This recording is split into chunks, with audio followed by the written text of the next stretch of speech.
Bonjour, c'est Agnès vous raconte et je vous retrouve aujourd'hui pour vous proposer, le Week in Life 2023, donc les photos et un peu des mots que j'ai notés dans mon carnet pour raconter, une semaine de la vie quotidienne, une semaine tout à fait au hasard. Voilà, donc cette semaine, je la commence à Metz et puis au bout de 2 jours, tu verras, je serai partie en Chartreuse où je vais vivre seule et où mon mari me rejoindra pour le week-end. Donc c'est parti pour les photos et puis parfois quelques mots, quelques commentaires selon, soit je les prendrai dans mon carnet, soit ça sera simplement pour te commenter les photos. Voilà, c'est un très beau projet sur la vie du quotidien et j'espère te partager tout l'enthousiasme, toute la beauté de ce projet. Lundi matin, je suis aussi dans un challenge 100 jours de lumière. Donc, je cherche chez moi les lumières, les reflets, je m'amuse avec. J'ai rendez-vous chez le médecin pour le renouvellement de mon médicament d'hypertension. Je dois remettre le masque. C'est assez rare maintenant. Je fais des courses, il n'y a personne en magasin, mais il me faut faire le plein pour que Jean-François ait son frigo plein pour manger durant mon absence. C'est la vie en ville, petite animation dans la rue avec le changement d'une toiture. J'ai beaucoup de travail à faire avant ce départ. La to-do est assez longue. Il me faut finir mon projet CLAV du mois de mars, le prendre en photo et préparer mon interview du festival de créativité qui aura lieu cet après-midi. Pour autant, je dois aussi préparer le cook-bashing et cuisiner quelques plats afin de vider le frigo et laisser des plats tout prêts pour la semaine qui s'annonce solo pour mon mari. Nous mangeons dans notre salon et je voulais mémoriser ce détail car depuis le mois de janvier, mon mari fait un puzzle de 6000 pièces qui a pris place sur la table de notre salle à manger. C'est l'après-midi pour Newton, elle s'écoulera tranquillement. Des fois, je ne le vois même pas, il dort tout l'après-midi. Et pour ma part, c'est le moment de faire le festival de la créativité. C'est une première, cette interview, plus voilà, essayer de partager ma passion pour la photo du quotidien et le scrapbooking. Donc, j'espère que voilà, je saurai faire passer toute l'énergie, tout ce qu'il y a comme belles choses à vivre ce genre de projet. Une fois l'interview terminée, là, le quotidien qui reprend le pas et notamment, voilà, je dois préparer le chargement de la voiture. J'emmène ce meuble à couture qui a été créé par mon grand-père ainsi qu'une imprimante et des semis. Nous souhaitons aérer Metz et essayer de le rendre plus agréable. Nous avons du mal avec les murs blancs et nous espérons pouvoir peut-être y mettre de la couleur. Préparer aussi la maison en faisant les dernières lessives pour que, voilà, Jean-François puisse vivre sa vie sereinement et moi partir avec le linge adéquat. En soirée, il lecture son puzzle et moi, je finis ma journée tranquillement. Nous voilà mardi. Mardi, c'est notre jour de départ. C'est un jour de départ et j'ai beaucoup d'impatience et je démarre ces journées de retour vers la Sougéa avec joie. Le matin, je finis le chargement de la voiture. Il y aura de nombreux trajets à faire. Mais avant une bonne douche, je nettoie aussi notre baignoire qui a abrité les semis pendant plus d'un mois.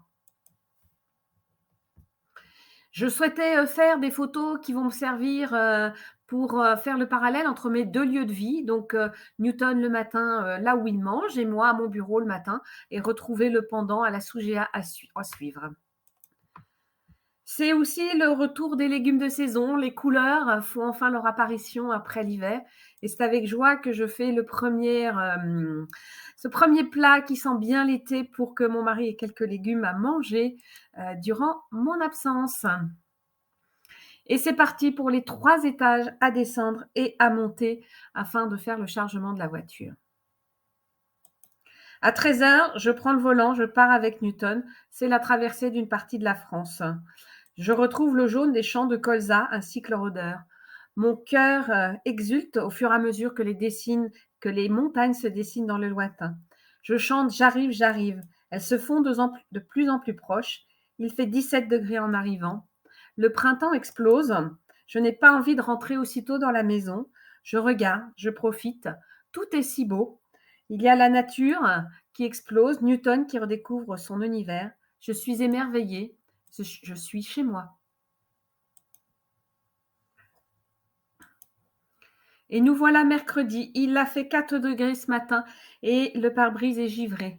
Pour autant, il me faut partir car la veille à la boulangerie, il n'y avait plus un seul morceau de pain.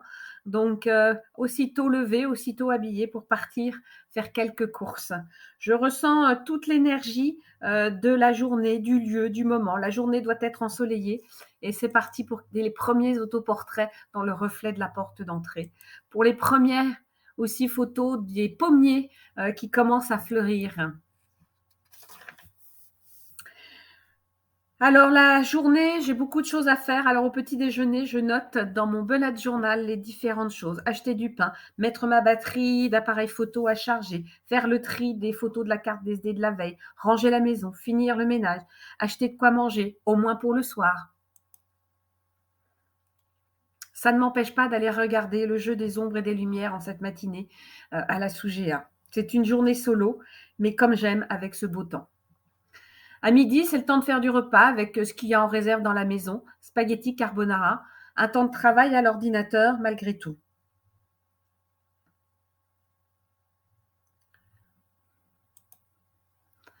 Je laisse la vaisselle là où elle en est et je pars pour une balade au soleil. Pour autant, je n'ai pas encore une fois oublié mon médicament et il me faut le prendre avant de partir.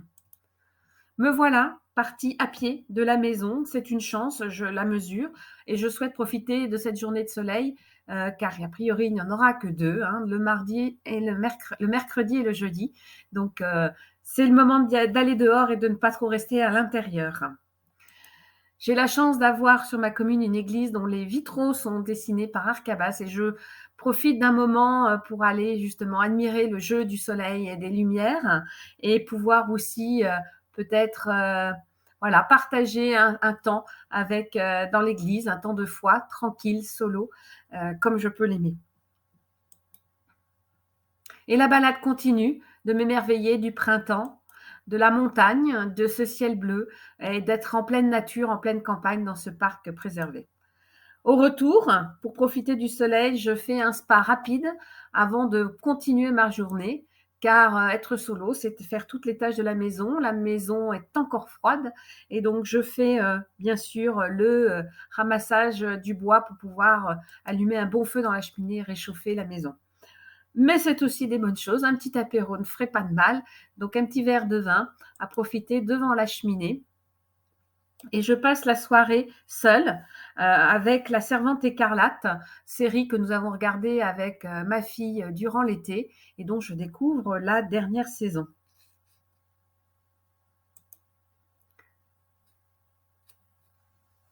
Voilà Newton qui va encore passer la nuit avec moi et qui aura la joie de me réveiller à 2 heures du matin pour me demander de sortir. Et nous voilà donc jeudi, il est 7h30 quand Newton revient et que je me lève. Il va directement dans ma chambre sans passer manger. Il prend sa place dans le lit à proximité de moi, là où JF dort. Il vient chercher la caresse sous son ventre, là où il est tout doux. Puis il commence la toilette de ses petites pattes, griffes et coussinets. Puis d'un seul coup, il se laisse tomber sa tête.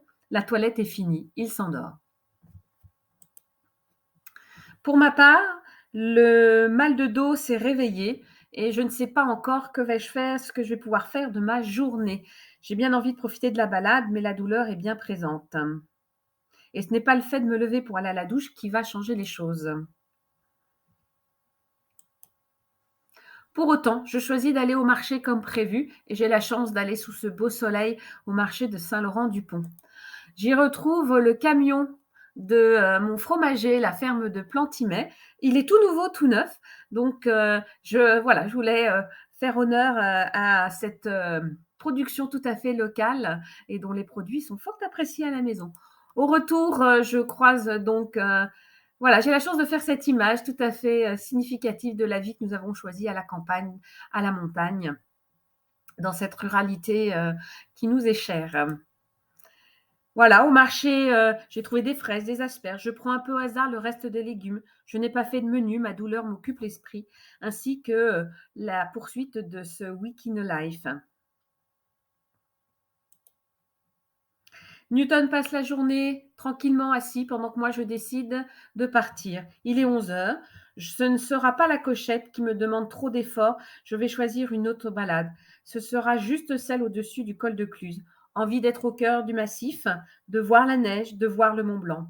Le temps de la balade, le ciel se voile. Je ne verrai personne. Le silence sera total. La balade est toujours aussi belle. Je pique-nique là, en tête à tête avec le Mont Blanc.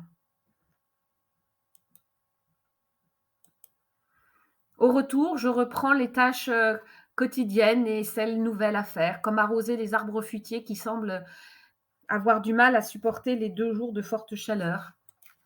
Je travaille à différentes commandes, à différents projets à venir.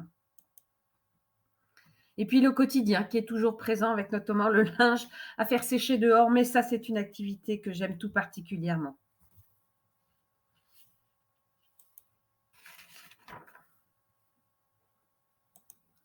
Et je finis ma journée par la peinture des fenêtres des chambres. Le soleil est revenu et il fait bon sur le balcon. Mais il faut se motiver pour enfiler à nouveau les vêtements de travaux, aller chercher le matériel à la cave, protéger les feuilles. Bref, c'est fait. Première couche. Demain, il faudra quand même remettre cela. Et nous voilà à vendredi. Il est 6 heures quand Newton revient. Il a passé la nuit dehors. Les douleurs sont toujours là. Je vais à la recherche du médicament miracle, mais il ne sera pas là. Je vais passer la matinée à finaliser les photos du Project Live d'avril. Importation, tri, post-traitement et mise en place en pochette. J'y passe toute la matinée. Je ne fais pas tout à fait comme d'habitude et je prends plus de temps à le faire. Entre-temps, je reçois le colis dans mes pochettes, le nouveau colis avec la nouvelle collection Esprit de famille. Le temps de la regarder, de l'admirer, et nous sommes déjà midi. Le temps de manger en compagnie de Perrine qui fait un live direct sur Instagram pour présenter elle aussi la collection Esprit de famille. Et il est temps de faire la deuxième couche de peinture pour les fenêtres malgré mon mal de dos. Le médicament semble agir, mais juste un peu. Après un aller-retour sur Chambéry, me voici de retour à la maison. Je profite de Newton, de cette journée qui a des couleurs et la chaleur de l'été, avant de faire un peu de ménage après ces quelques jours déjà passés à la maison. Ce soir, Jean-François arrive. Je fais un dernier spa car il arrivera trop tard pour pouvoir en profiter. Je suis seule. Je me sens heureuse au milieu de toute cette nature, dans cette maison que nous avons choisie. Tout n'est pas parfait dans ma vie, mais j'ai ce fort sentiment de gratitude et de joie au cœur.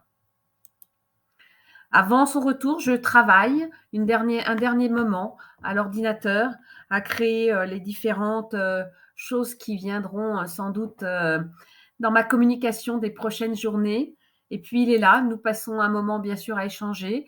Et puis avant de nous coucher, chacun de nous prend un dernier temps pour s'informer des différentes choses qui nous tiennent à cœur. Nous voilà samedi. Voilà, nous allons passer le week-end ensemble. J'immortalise son petit déjeuner car il vient de le changer et désormais il prend un œuf à la coque le matin. Donc je voulais en garder une trace.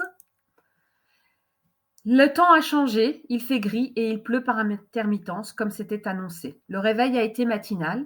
Je pars prendre les différentes fleurs de la maison en photo avec la pluie. Jean-François fait un tour du jardin pour retrouver et vérifier si tout va bien, si les arbres n'ont pas souffert, si tout est comme il l'a laissé quelques semaines précédentes.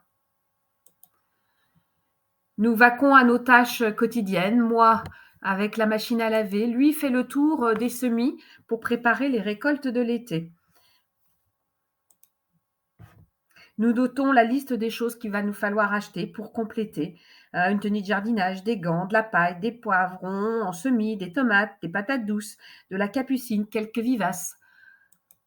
Et nous voilà partis à la jardinerie qui se trouve à 2 kilomètres de la maison et de pouvoir voir ce paysage avec ces montagnes dont la brume sort tout juste.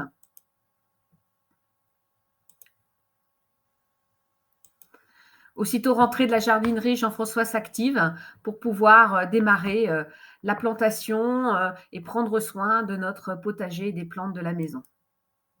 À midi, c'est le traditionnel repas avec notre risotto, comme tous les samedis en ce moment depuis un mois.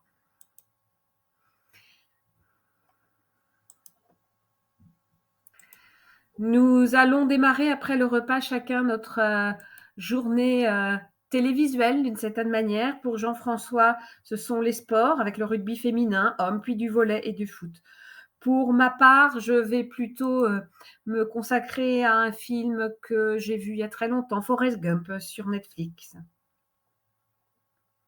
Newton m'accompagne dans ce moment de sieste et de repos où, j'essaye de soulager les douleurs de mon dos.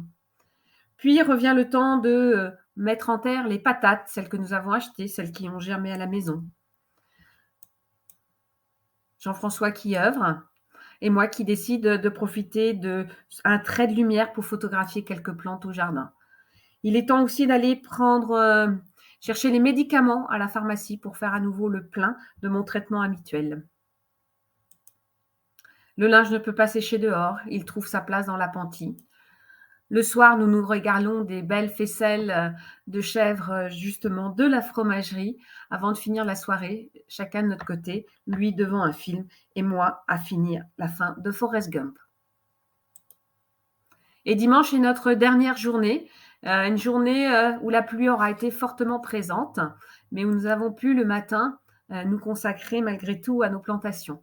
Je me réveille tôt, ce sont mes douleurs qui sont là, qui m'empêchent de dormir bien longtemps.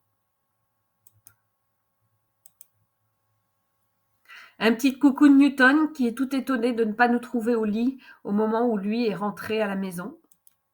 Je prépare les asperges à la demande de Jean-François, joli plat de saison à profiter tous les deux. Et nous partons ensuite au jardin pour préparer la plantation de tous nos semis. Donc voilà, pendant que Jean-François prépare les butées dans lesquelles il va pouvoir planter, moi je ramasse l'herbe tondue qui va venir recouvrir la terre afin d'éviter qu'elle ne sèche trop. Voilà, petite permaculture en cours.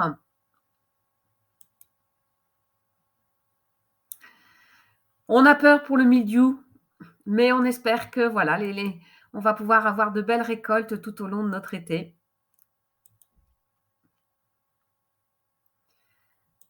À la fin de cette matinée de travail, nous profitons d'un spa pour nous délasser. Il est sous la pluie, mais ce n'est pas grave, la chaleur nous fera du bien et c'est un moment ensemble que nous partageons. Après le spa, dernières activités. Après, Jean-François continue là où je me suis arrêtée dans la récolte de la tonte. Et pour ma part, je prépare sa valise voilà, en faisant le repassage des chemises qu'il va remporter d'ici quelques instants. Je prépare aussi une dernière soupe pour notre repas de chacun de nous deux. Newton passe la journée sur notre lit. La pluie, sans doute, il préfère la laisser dehors et lui vivre à l'intérieur.